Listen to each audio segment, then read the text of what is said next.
चलिए आज का लेक्चर हम स्टार्ट करते हैं। आज का लेक्चर एक बड़ी मछली के साथ करेंगे। बड़ी मछली मतलब जो हम लोगों का बुक 2 का मेन है, सबसे बड़ा कंटेंट वाइज चैप्टर यही है, नो डाउट, और वो है एल्डिहाइड, कीटोन और कार्बोक्सिलिक एसिड। ठीक है, तो बहुत ध्यान से देखेंगे, सभी से मेरा अनुरोध है। अगले कुछ क्षण पे बहुत क्लीन बातें लिखने वाले हैं, ठीक है। तो पहली बात जो मुझे लग रहा है अच्छा है आप लोगों को पता होना चाहिए, वो ये कि कुछ एल्डिहाइड्स बहुत स्पेशल होती है। एक तो एल्डिहाइड कीटोन ना अपने फ्रेग्रेंस की वजह से बहुत इंपॉर्टेंट होते हैं, खुशबू। जैसे आप लोगों को पता है वेनिला एसेंस, वेनिला आप लोगों को पता होना चाहिए। जो वेनिला बीन्स होते हैं, वेनिला एसेंस जो डालता है वो दरअसल एक एल्डिहाइड ही है। कैसा एल्डिहाइड है? ये है, इस तरह का एल्डिहाइड है जिसका नाम वेनिलीन है। तो गिन के 10-20 बातें बताऊंगा, उसमें से एक बात ये है कि वेनिला है, ये वेनिला बीन्स में पाया जाता है, जो वेनिला एसेंस क्रिएट करता है, खुशबू देता है। दूसरा आपके एनसीईआरटी से ही उठा रहा हूं, सिनेमन, दालचीनी होती है, दालचीनी में होता है सिनेमन, तो ये सिनेमल्डिहाइड है, सिनेमन।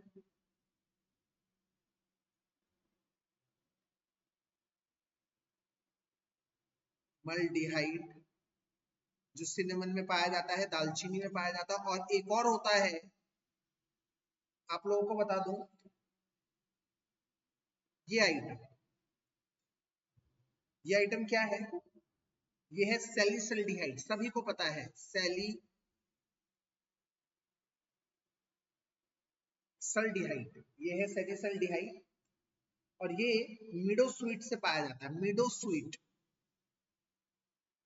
मिडोस्वीट बेटा एक तरह का पेड़ है, उलमारिया करके नाम होता है इसका, इस पेड़ का उलमारिया करके, उलमारिया करके, जिसकी बेसिक से पेन किलिंग प्रॉपर्टीज है, पेन किलिंग प्रॉपर्टीज,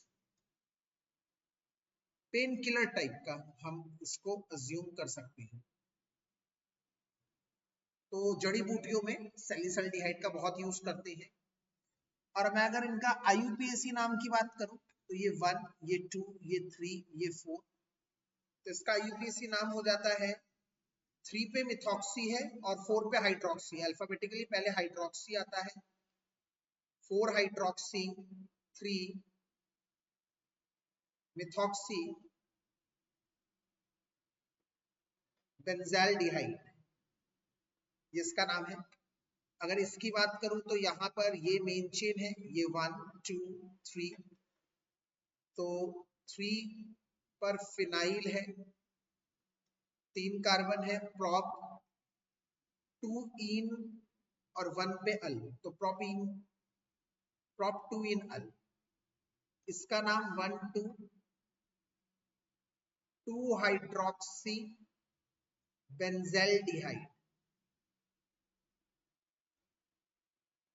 तो आप लोग इस बात को ध्यान करिएगा। ये मेरी पहली स्लाइड है जो मुझे लग रहा है यहां से कुछ फंस सकता है पेपर में।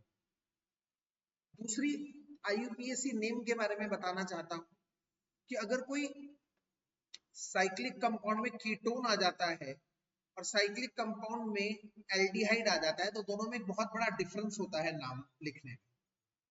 इसे बोला जाता है साइक्लोहेक्सेनॉन, क्योंकि कीटोन का कार्बन साइक्लोहेक्स में इंक्लूड है। आप देख रहे हैं 6 कार्बन है, तो 6 में एक कीटोन वाला कार्बन इंक्लूड है। यहाँ अगर मैं साइक्लोहेक्स बोल रहा हूं तो कीटोन वाला कार्बन, एल्डिहाइड वाला कार्बन इंक्लूड नहीं होता, नहीं होता। तो इसीलिए इसमें क्या बोला जाता है, साइक्लोहेक्सेन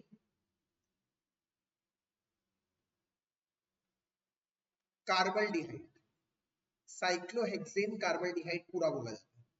इसी तरह से अगर 5 कार्बन है तो साइक्लोपेंटेनॉन हो जाएगा,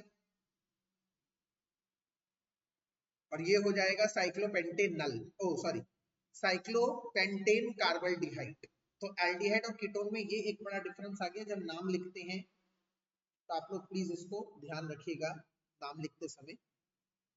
अगली बात क्या है, तीसरी बात, ये पहली बात थी हमारी, ये हमारी दूसरी बात थी आज के क्लास की। तीसरी बात ये है कि जो एल्डिहाइड और कीटोन है, जैसे ये एल्डिहाइड है, इधर R लगा दूंगा तो वो कीटोन बन जाएगा। तो इनका कैसा, दरअसल स्ट्रक्चर की अगर मैं बात करूं तो ये एक सिग्मा बॉन्ड होता है और एक पाई बॉन्ड होता है। तो पाई बॉन्ड को मैं ऐसे भी दिखा सकता हूं, ये ऐसे भी दिखा सकता हूं पाई बॉन्ड, ठीक है। तो इस बात का ध्यान रखेंगे, ये एल्डिहाइड है या कीटोन है, ऐसे भी दिखा सकता हूं, एक सिग्मा है और एक पाई है। और इससे ध्यान रखिएगा जो इसका स्ट्रक्चर है कहीं ना कहीं किस तरह का बन रहा है, टेट्राहेड्रल बन रहा है और ट्रायंगुलर प्लानर बन रहा है। सॉरी मैंने टेट्राहेड्रल गलती से बोल दिया, ट्रायगोनल प्लानर स्ट्रक्चर बन रहा है। एंगल 120 डिग्री के हैं तीनों एंगल, ये वाला और ये वाला, तीनों एंगल 120 डिग्री के होते हैं।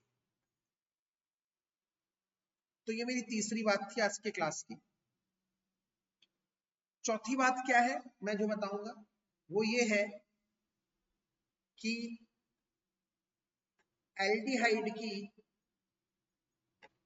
प्रिपरेशन को हमने 3 भागों में बांट दिया है। एमओपीस को हमने 3 भागों में बांट दिया है। एक जिसमें बोथ एल्डिहाइड और कीटोन मिल सकते हैं, ये कौन सी रिएक्शन है, पहली, जिसमें हम लोग अल्कोहल का ऑक्सीडेशन करते हैं।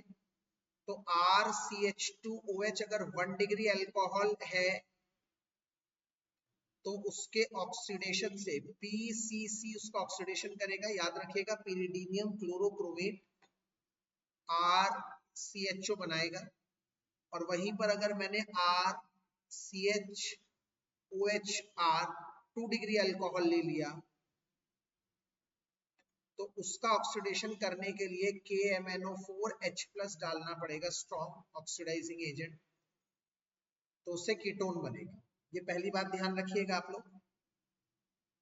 ये खास एक और बात बताऊंगा, ये दोनों रिएक्शन, बोथ रिएक्शन को हम अभी ऑक्सीडेशन कह रहे हैं, पर बोथ अबव रिएक्शन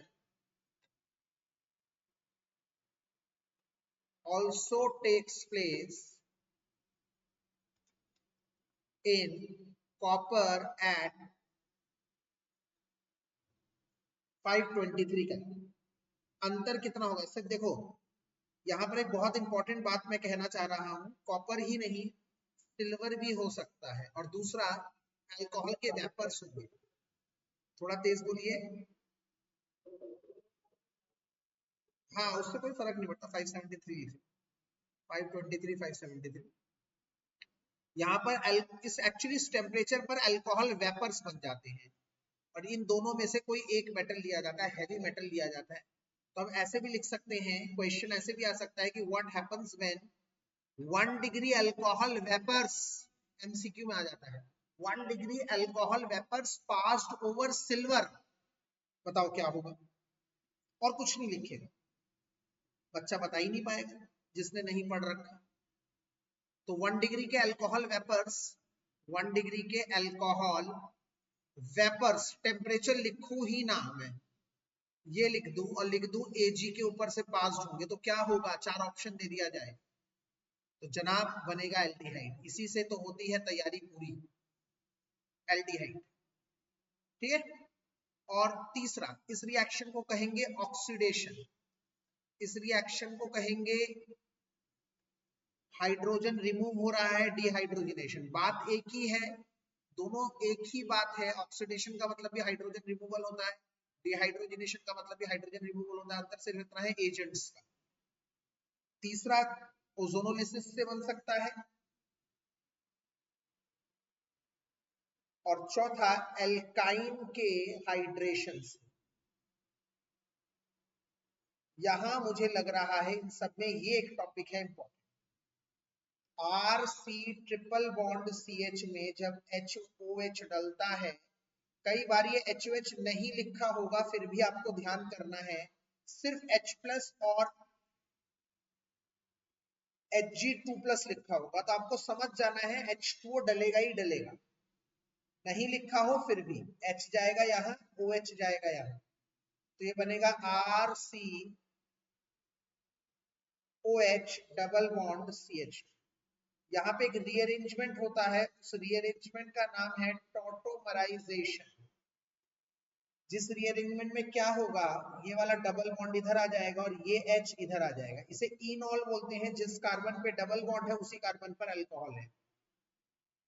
RCOCS, ध्यान रखिएगा, ये बन गया है, आपको दिख रहा है कीटोन। पर अगर मैं इस R की जगह H ले लेता हूं, यहाँ पर R की जगह H ले लेता हूं, इथाइन ले लेता हूं, तो एल्डिहाइड बनेगा। इसका मतलब इथाइन इकलौता एल्काइन है जिससे एल्डिहाइड बनेगा, बाकी सबसे कीटोन बनता है। मेथड ऑफ प्रिपरेशन का ये फर्स्ट था जिससे एल्डिहाइड कीटोन दोनों बन रहे हैं। MOP का सेकंड, एल्डिहाइड ओनली। इसमें पहला रिएक्शन है रोजनमंड करके, बहुत इंपॉर्टेंट है। RCOCl में H2 डाल दो, PDBaSO4 की प्रेजेंस में ये HCl निकल जाएगा, RCHO बन जाएगा। दूसरा अगर मैं बात करूं स्टीफन्स रिडक्शन, क्या करता है स्टीफन्स रिडक्शन? जो RCN होता है, इसमें एजेंट कौन है? एजेंट है SnCl2 और HCl, ये दोनों मिलकर हाइड्रोजन डिलीवर करते हैं। और RCN दरअसल ऐसे था, इसमें दोनों में एक एक हाइड्रोजन वो डाल देते हैं। जिसका हाइड्रोलिसिस होता है, अगर मतलब H2O की प्रेजेंस में H+ डालते हैं तो ये वाला पूरा पार्ट निकल जाता है और बचता है RCHO प्लस NH3। ठीक है, इन्हीं रिएक्शन को बच्चों एक और तरीका भी है, मतलब RCN हो एक चीज और दूसरा एस्टर्स हो, एस्टर्स RCOOR-, इन दोनों को भी हम लोग डिबाल H नाम की reducing agent, die isobutyl aluminium hydride, और दूसरे नंबर पर हाइड्रोलिसिस करेंगे तो आपको मिलेगा एल्डिहाइड ही। तो ये भी एक तरीका है डिबाल H का यूज कर कर, तो इसको आप कह सकते हैं using die isobutyl aluminium hydride. ये भी एक सेलेक्टिव रिड्यूसिंग एजेंट है जो सिर्फ नाइट्राइल और एस्टर इन दोनों को ही रिड्यूस करेगा, सिर्फ नाइट्राइल और एस्टर इन दोनों को रिड्यूस करेगा। इसके बाद अगर मैं चौथी रिएक्शन की बात करता हूं, चौथी रिएक्शन है, ये बड़ा साकार है, एमी। एक तो ये समझ लीजिए, इसका मतलब ही एमी का मतलब ही CH3 है, ये टोलुइन है और कोई नहीं है। ठीक है, इसमें बड़े सारे खेल हैं। जैसे पहला, अगर मैं इसमें इटार्ड करूंगा तो इटार्ड करने के लिए मुझे 2 आइटम डालनी पड़ेगी। इटार्ड करने के लिए 2 आइटम, पहले नंबर पर डालना पड़ेगा CrO2Cl2, क्रोमाइल क्लोराइड इसका नाम है, in the presence of CS2। और दूसरे नंबर पर ज्यादातर यहाँ पर हाइड्रोलाइसिस ही होता है, तो मिलेगा तुम्हें बेंजाल्डिहाइड। वहीं पर अगर मैं इधर पहले नंबर पर क्रोमिक एसिड डाल दूं, chromic acid in the presence of acetic anhydride, acetic anhydride बोले तो ये, और फिर दूसरे नंबर पर वही हाइड्रोलाइसिस कर दूं तो भी मुझे मिलेगा बेंजाल्डिहाइड। अब देखिए, इस मेरी बात को समझने की कोशिश करिए, ये एक तरह का आपको रिकैप कर रहा है, रिव्यू कर रहा है। अगर आपको चैप्टर पता भी है तो आप इसको देखकर रिव्यू कर सकते हैं। तीसरा, अगर मैं पहले स्टेप पे Cl2 हेलोजिनेशन कर दूं तो इसके 2 हाइड्रोजन जाके 2 हेलोजन आ जाएंगी, Cl लग जाएंगी।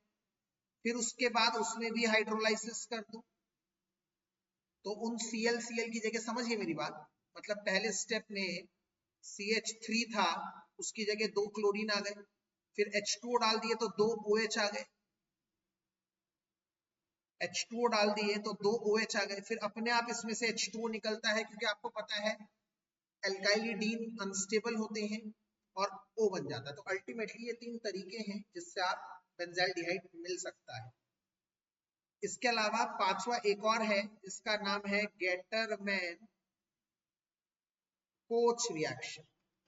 इसमें नॉर्मल बेंजीन लेते हैं, CO और HCl लेते हैं, इन दोनों से दरअसल मिलता है HCOCl, ये H और Cl, HCl निकल जाता है और अल्टीमेटली बेंजीन पे CHO लग जाता है, बेंजाइलडिहाइड बन जाता है। इस तरह की भी एक रिएक्शन हम लोग कर सकते हैं। इसके बाद MOP का थर्ड पार्ट, MOP का फर्स्ट पार्ट था बोथ एल्डिहाइड कीटोन, MOP का सेकंड पार्ट था एल्डिहाइड ओनली, फिर MOP का थर्ड पार्ट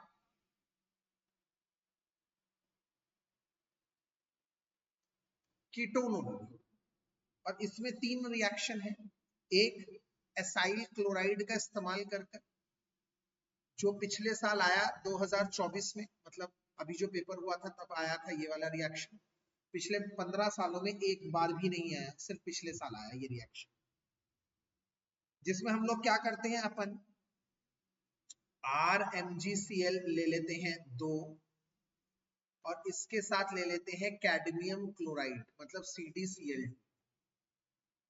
RMgCl मतलब ग्रिग्नाट ले लिया और CdCl2 ले लिया, ये यहां से टूट जाएगा और यहां से टूट जाएगा तो MgCl2 बन गया, ये भी यहां से MgCl2 बन गया, बचे 2 R और कैडमियम एक साथ, इसे कहते हैं डाई अल्काइल कैडमियम, और 2 MgCl2 अलग निकल।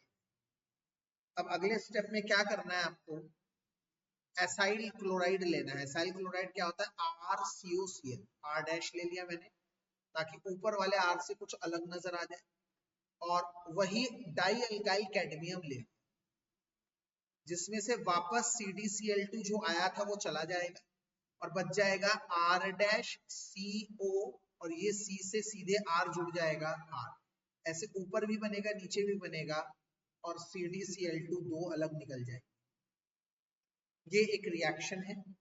दूसरी रिएक्शन क्या है, नाइट्राइल्स, फ्रॉम नाइट्राइल्स। नाइट्राइल्स में क्या होता है, अगर मैं नाइट्राइल को ऐसे लिख रहा हूं, इसमें ग्रिग्नाट डाल दो, RMgX डाल दीजिए ग्रिग्नाट, ये वाला बॉन्ड इधर चला जाएगा, मतलब माइनस और प्लस। ग्रिग्नाट की एक खास बात बताइए कि ग्रिग्नाट में कार्बन के ऊपर माइनस चार्ज होता है, याद रखना है आपको ये वाली बात बच्चों।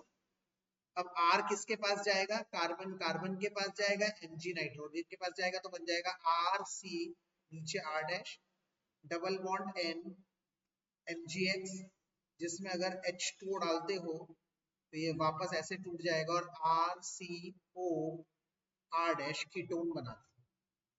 तीसरी रिएक्शन बचपन से पढ़ते आ रहे हैं, फ्रीडल क्राफ्ट एसिटाइलेशन। एसाइलेशन और एसिटाइलेशन में कोई अंतर नहीं है, दोनों एक ही है।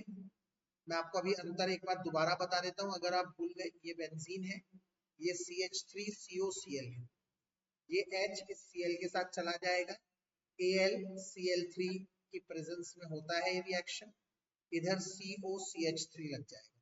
ये पर्टिकुलर ग्रुप जब लगता है तो उसे एसिटाइल कहते हैं। अगर मैं RCOCl लिखता, इस ग्रुप की बात करता, तो उसे एसाइल कहेंगे। बस अंतर इतना है, अगर पर्टिकुलरली वो दे दे कि R क्या है तो एसिटाइलेशन, एसाइलेशन नहीं तो एसिटाइलेशन। एनहाइड्रस होता है, सूखा हुआ होता है, इस बात का ध्यान करेंगे AlCl। और इसी के साथ हमारा खत्म हो गया MOP। आप लोग देखिए जरा, हम लोगों ने कितनी जल्दी MOP को निकाल दिया, 20 मिनट के अंदर हमने MOP तक का काम कर लिया। अब आता है फिजिकल प्रॉपर्टी, क्योंकि मैं दोबारा बता रहा हूं हमारे पास टाइम की बहुत कमी है, तो बहुत रैपिड स्पीड से जा रहे हैं, प्लीज आप लोग देखिएगा। आता है फिजिकल प्रॉपर्टीज। तो फिजिकल प्रॉपर्टीज में आपको ये याद कर लेना है जो मैं ऑर्डर बता रहा हूं, सबसे ज्यादा मेल्टिंग पॉइंट, बॉइलिंग पॉइंट, सब में ये लगता है सबसे ज्यादा कार्बोक्सिलिक एसिड। और ये सिर्फ इस चैप्टर का नहीं है, सब चैप्टर होगा। कार्बोक्सिलिक एसिड सबसे ज्यादा, फिर अल्कोहल का बॉइलिंग पॉइंट होगा, इसके बाद एमाइंस का होगा, इसके बाद एल्डिहाइड्स, उसके बाद कीटोन्स का होगा, उसके बाद एल्डिहाइड्स का होगा, उसके बाद एथर्स का होगा, इसके बाद हाइड्रोकार्बन का होगा। हाइड्रोकार्बन मतलब एल्केन, एल्कीन और एल्काइन। हाइड्रोकार्बन मतलब एन, इन और आइन। ये ऑर्डर होगा हमेशा। ये पूरी ऑर्गेनिक का ऑर्डर मैंने आप लोगों को बताया है। ये पूरी ऑर्गेनिक केमिस्ट्री का ऑर्डर है। इसमें से ये पहले 3 करते हैं इंटर मॉलिक्यूलर एच बॉन्डिंग, और ये वाले जो हैं ये वाले करते हैं वेंडर वॉल फोर्सेस। तो आपको ये ध्यान रखना है, ये ऑर्डर कोई भी क्वेश्चन आए, कभी भी कैसा भी क्वेश्चन आए, चिपका दो।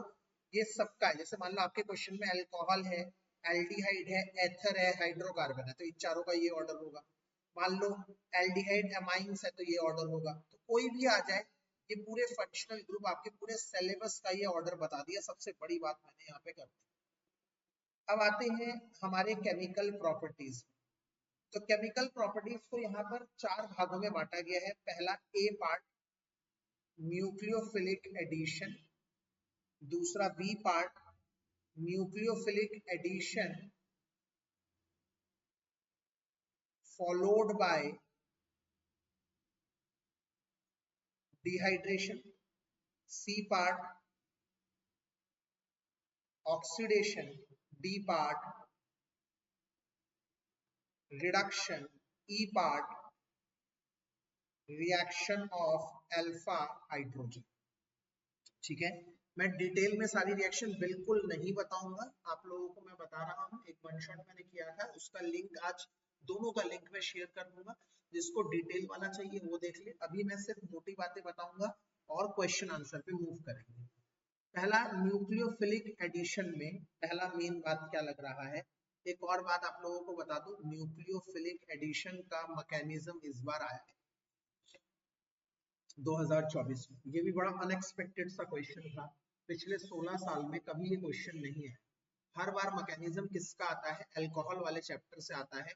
इथेनॉल को इथीन में बताओ, इथीन को इथेनॉल में बनाओ, यही चलता आ रहा था ट्रेंड। पिछले साल अचानक कुछ चेंज हुआ और न्यूक्लियोफिलिक एडिशन के बारे में पूछा गया। न्यूक्लियोफिलिक एडिशन का मैकेनिज्म हुआ। एक सेकंड बेटा होल्ड करिए जरा।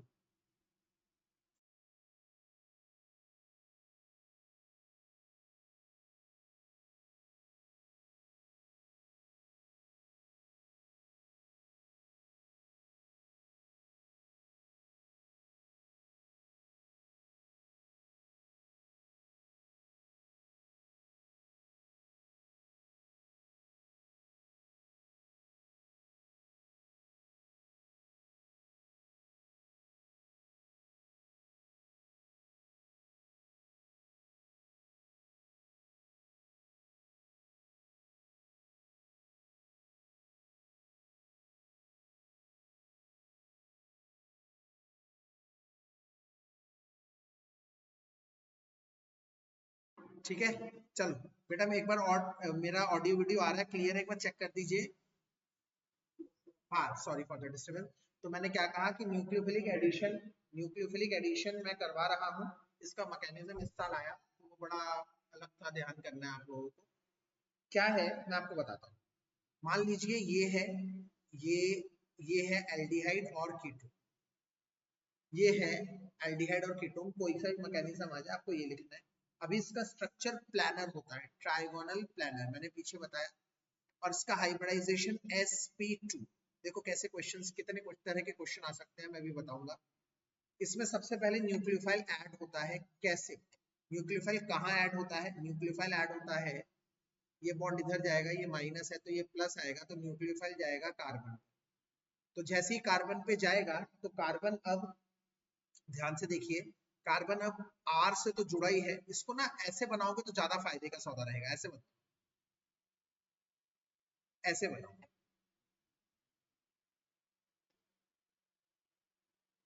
एल्डिहाइड का पूछे, कीटोन का पूछे, आप लोग ऐसे बना दीजिए अपनी मंशा के हिसाब से। न्यूक्लियोफाइल ऐड होगा, ये वाला बॉन्ड इधर जाएगा, ये माइनस होगा, ये प्लस होगा, ठीक है। तो अब आपको कैसे करना है, अभी ये क्या है, sp2 हाइब्रिडाइजेशन है और स्ट्रक्चर क्या है, प्लानर।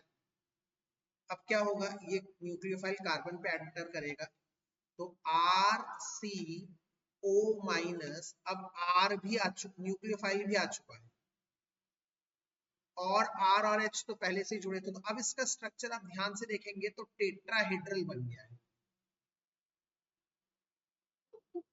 इसका स्ट्रक्चर टेट्राहेड्रल बन गया है। अब इसका स्ट्रक्चर चेंज आ गया, टेट्राहेड्रल बन गया, हाइब्रिडाइजेशन भी चेंज हो गई, sp3, ठीक है। न्यूक्लियोफाइल ऐड होता है और फिर होता है H plus add, H plus इसके पास जाएगा तो बनेगा R न्यूक्लियोफाइल RH OH, ये होगा।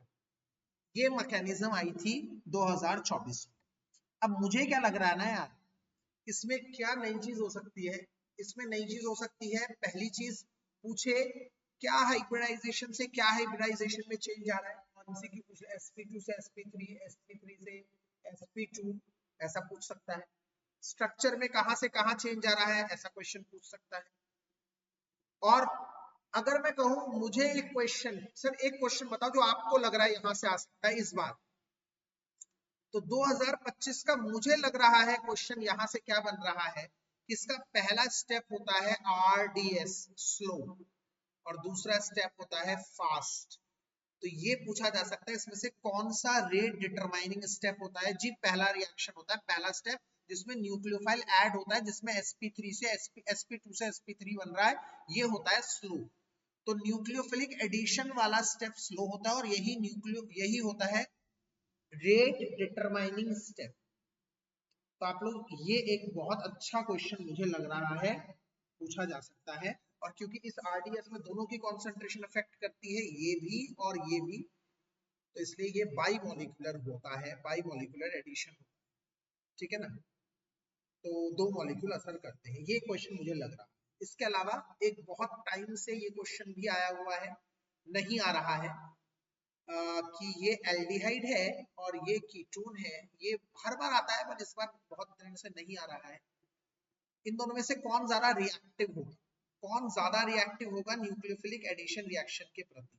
तो जब ये वाला बॉन्ड इधर ट्रैवल करेगा, ये माइनस और ये प्लस होगा, ये माइनस और ये प्लस होगा, तो हम कहेंगे एल्डिहाइड ज्यादा रिएक्टिव है कीटोन के मुकाबले, क्योंकि कीटोन में दो एल्काइल ग्रुप है बड़े बड़े, दो एल्काइल ग्रुप एक तो हिंड्रेंस करते हैं, तो स्टेरिक इफेक्ट एक कारण है, स्टेरिक रीजन, और दूसरा जब ये दो कार्बन देंगे तो 2 डिग्री कार्बोकैटायन बन रहा है, कहीं ना कहीं 2 डिग्री कार्बोकैटायन थोड़ा बहुत स्टेबल कार्बोकैटायन होता है, यहाँ से सिर्फ एक ही दे रहा है, ये अनस्टेबल है। तो दूसरा इलेक्ट्रॉनिक रीजन है, इन दोनों रीजनों के चलते हम कह सकते हैं कि हाँ भाई एल्डिहाइड ज्यादा रिएक्टिव है।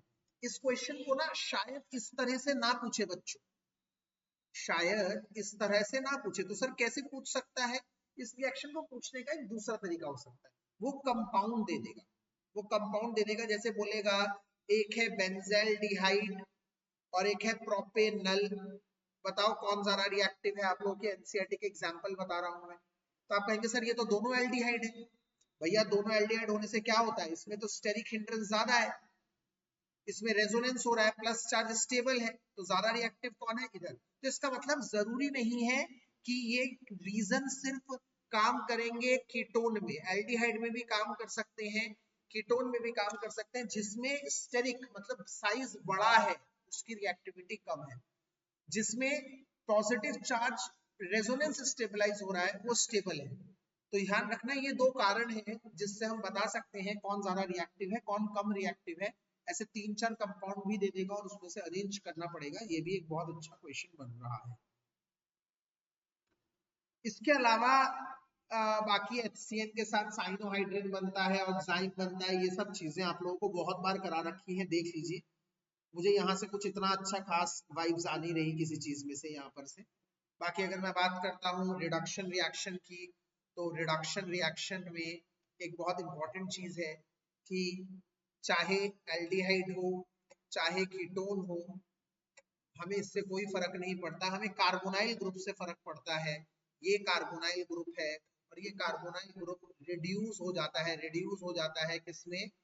CH2 ग्रुप, CH2 ग्रुप में, मिथाइलिन ग्रुप में हो जाता है, रिड्यूस हो जाता है। तो ये ध्यान रखना है आप लोगों को, ये बहुत इंपॉर्टेंट है। ये रिडक्शन दो तरीकों से हो सकती है, एक क्लीमेंजेन, क्लीमेंजेन में दो चीजें डलती हैं। क्या डलती है क्लीमेंजेन में? जरा ध्यान करिए, मैं आप लोगों को बता रहा हूं। ZnHg और HCl, और वहीं पर अगर ये होता है वुल्फ-किश्नर, तो उसमें NH2 पहले नंबर पर डलता है,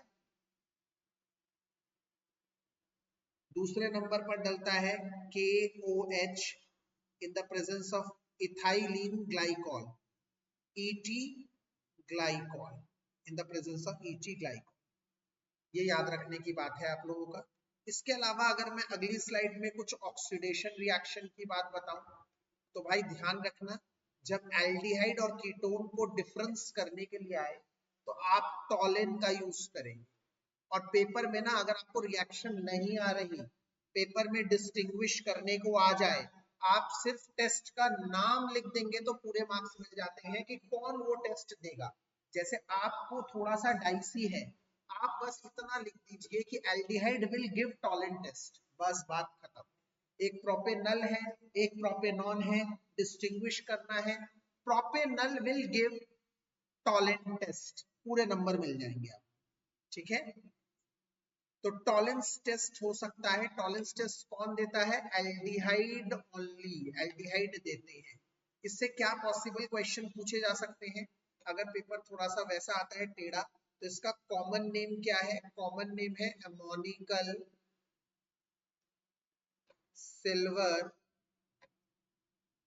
नाइट्रेट सॉल्यूशन। पूछा जाएगा भाई, भाई पूछा जाएगा, which of the following is the Tollens reagent? Ammoniacal silver nitrate solution. Formula क्या है? फार्मूला है AgNH3 का होल ट्वाइस, इस पूरे के ऊपर प्लस, या फिर इस प्लस को न्यूट्रलाइज करने के लिए NH3 का होल ट्वाइस OH माइनस डाल देते हैं इसको न्यूट्रलाइज करने के लिए। इसका IUPAC name is most important. क्या?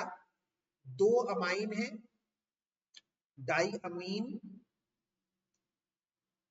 फिर सिल्वर, क्योंकि कैटायन कॉम्प्लेक्स है, डब्बा पहले है, डाई अमीन सिल्वर ऑक्सीडेशन स्टेट, फिर उसको छोड़कर हाइड्रोक्साइड, डाई अमीन सिल्वर हाइड्रोक्साइड, ऑक्सीडेशन स्टेट 0 -1, तो x प्लस 0 -1 इक्वल टू 0 1, ये इसका IUPAC है।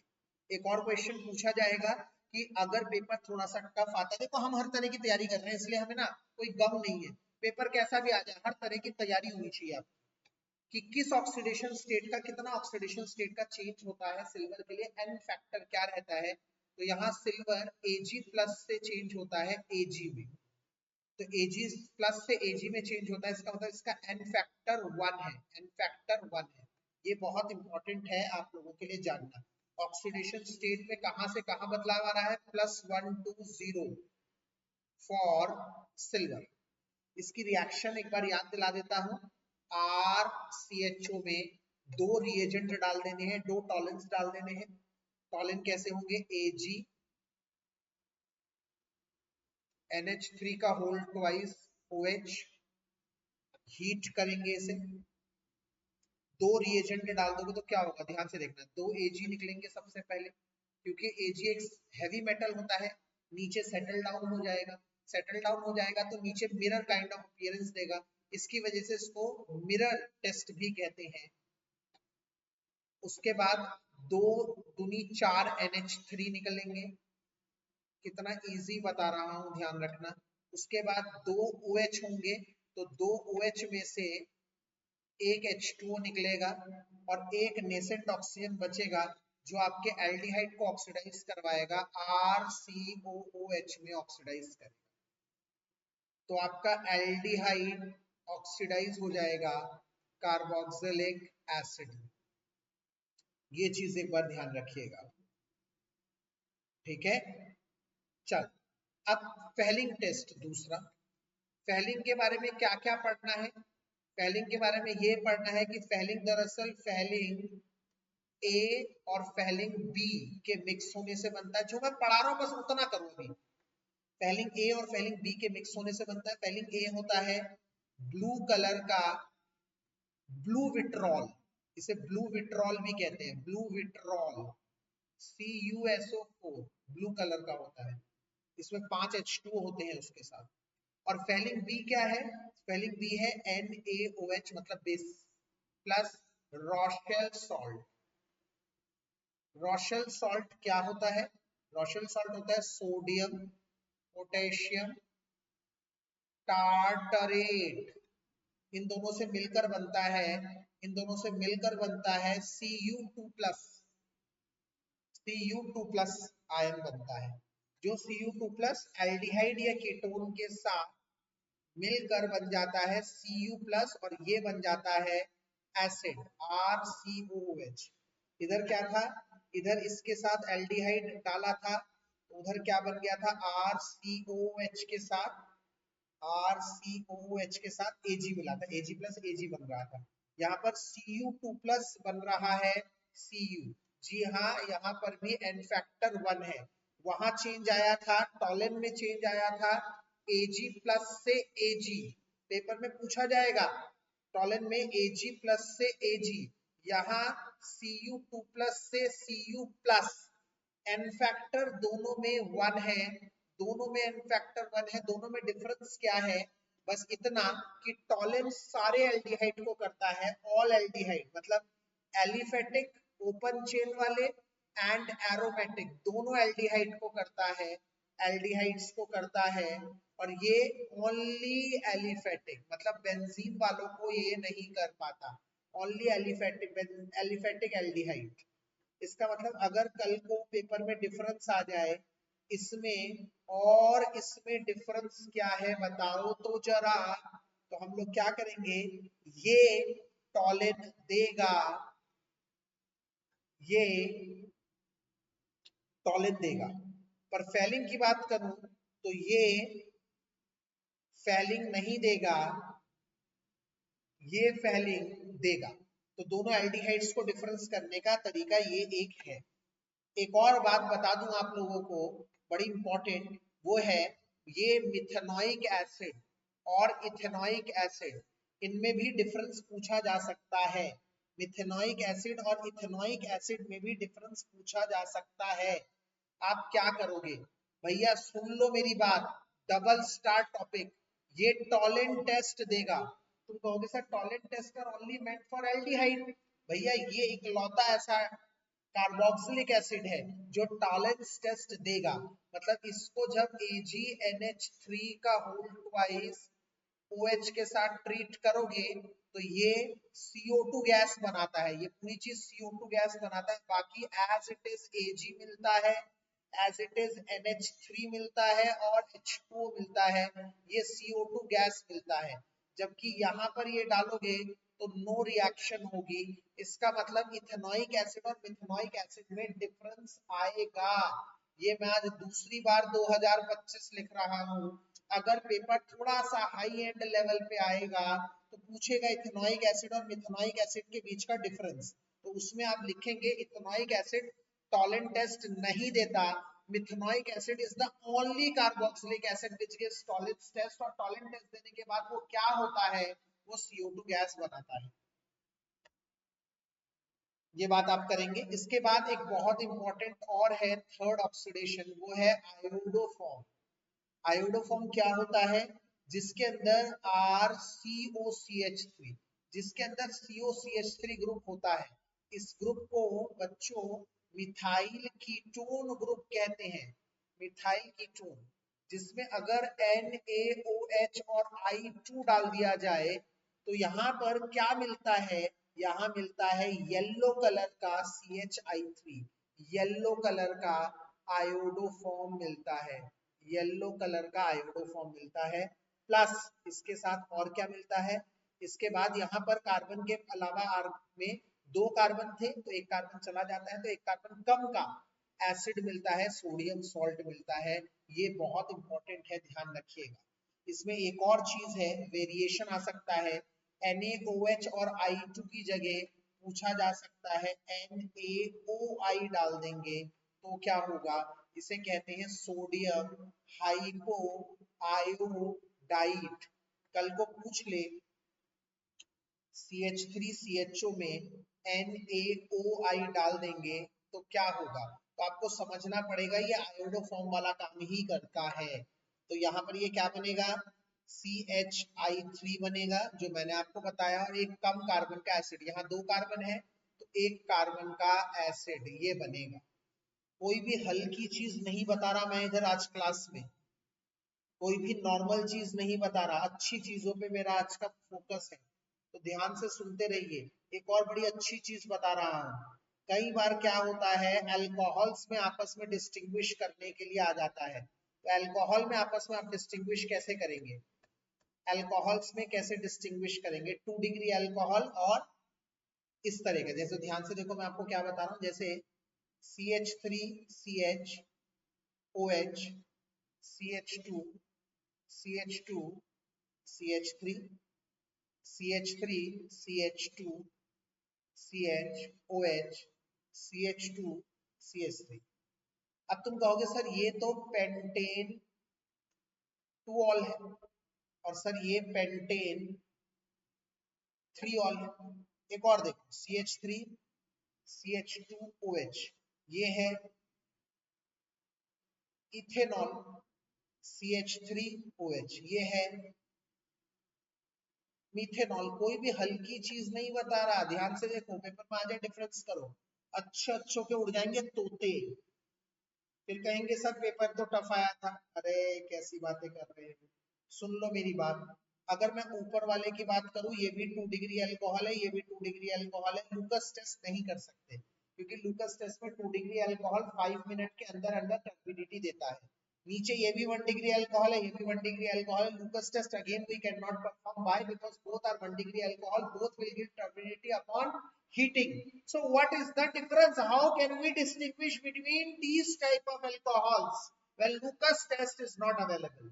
तो आपको तब ये ध्यान रखना पड़ेगा कि किसके ऑक्सीडेशन से, एक ऐसा हमें पता, अभी भी मैंने बताया कि अल्कोहल के ऑक्सीडेशन से एल्डिहाइड मिलता है, कीटोन मिलता है, तो अगर ये 2 डिग्री अल्कोहल है तो इसके ऑक्सीडेशन से क्या मिलेगा, इसके ऑक्सीडेशन से मिलेगा CH3CO CH2CH2CH3, इसके ऑक्सीडेशन से CH3 CH2 CHCO CH2 CH3, इसके ऑक्सीडेशन से CH3 CHO, इसके ऑक्सीडेशन से HCH। अब आप ध्यान से देखिए, अगर अब आप इनमें NaOI लगाएं, सर ये NaOI क्या है, ये सोडियम हाइपोआयोडाइड है। सर ये क्या करता है, ये डिस्टिंग्विश करता है आयोडोफॉर्म टेस्ट, जिसके अंदर होता है मिथाइल कीटोन ग्रुप COCH3, वो इसके साथ येलो कलर का आयोडोफॉर्म देता है, इसके पास है, ये देगा येलो कलर का आयोडोफॉर्म, इसके पास नहीं है, ये नहीं देगा, इसके पास है, ये देगा CHI3 येलो प्रेसिपिटेट, इसके पास है, नहीं देगा।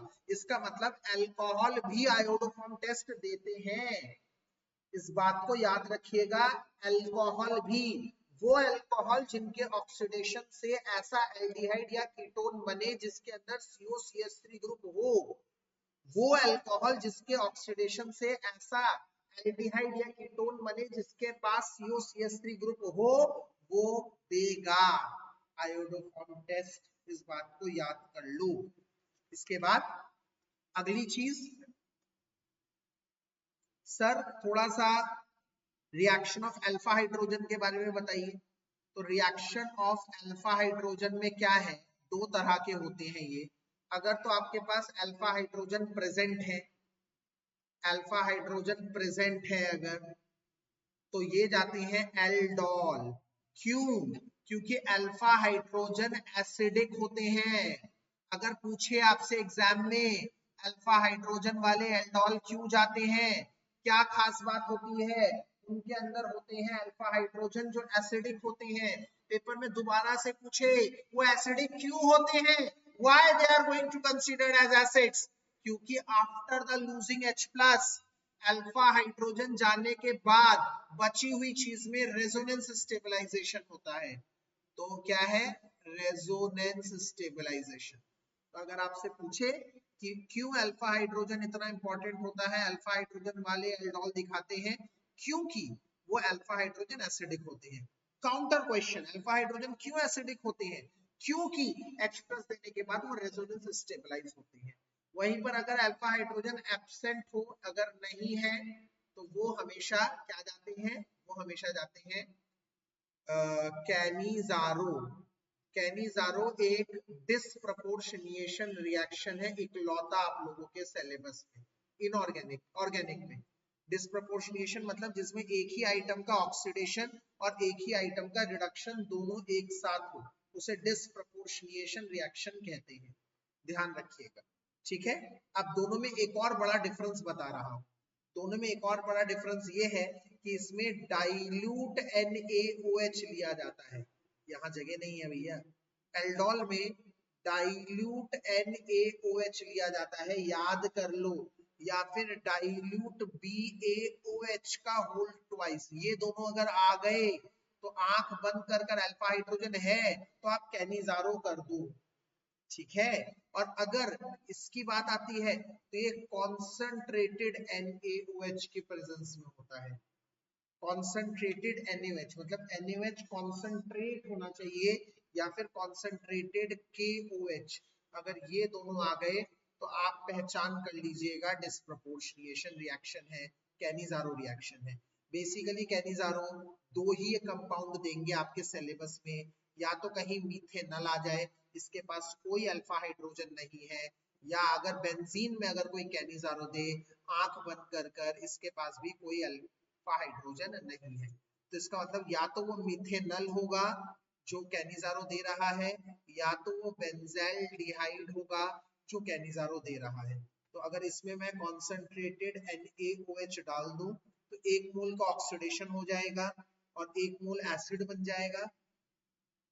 हमेशा याद रखना कभी भी एसिड नहीं बनता अगर टेस्ट ट्यूब में Na हो तो HCOOH होगा बट Na लिखा जाएगा। और एक ही कार्बन का अल्कोहल बना दो, क्यों, क्योंकि एल्डिहाइड का ऑक्सीडेशन से अल्कोहल और एल्डिहाइड के ऑक्सीडेशन से एल्डिहाइड के रिडक्शन से अल्कोहल और एल्डिहाइड के ऑक्सीडेशन से कार्बोक्सिलिक एसिड बनता है, ठीक है। इसमें कॉन्सेंट्रेटेड NaOH डाल दो तो एक मोल का ऑक्सीडेशन हो जाएगा, COONA बन जाएगा, और एक मोल का रिडक्शन हो जाएगा, CH2OH बन जाएगा। ऑर्गेनिक में बैलेंस की कोई जरूरत नहीं है, आप सीधे फैसला ऑन द स्पॉट करेंगे, ठीक है। इसके अलावा इसके कुछ क्वेश्चंस, जो कुछ खास क्वेश्चंस हैं, मैं आप लोगों को बता रहा था ना, कुछ खास स्पेशल टाइप के क्वेश्चन है। जैसे मान लो कह रहा है कंपाउंड ए है, मैं दो क्वेश्चन कंपैरिजन पे करवा रहा हूं। कह रहा है एक कंपाउंड ए है, वो, ध्यान से सुनिएगा मेरी बात, उसका फार्मूला C8H8O है। ओ शिट, ओ शिट,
बेटा 1 सेकंड रुको, लाइट चली गई थी, ठीक है ना।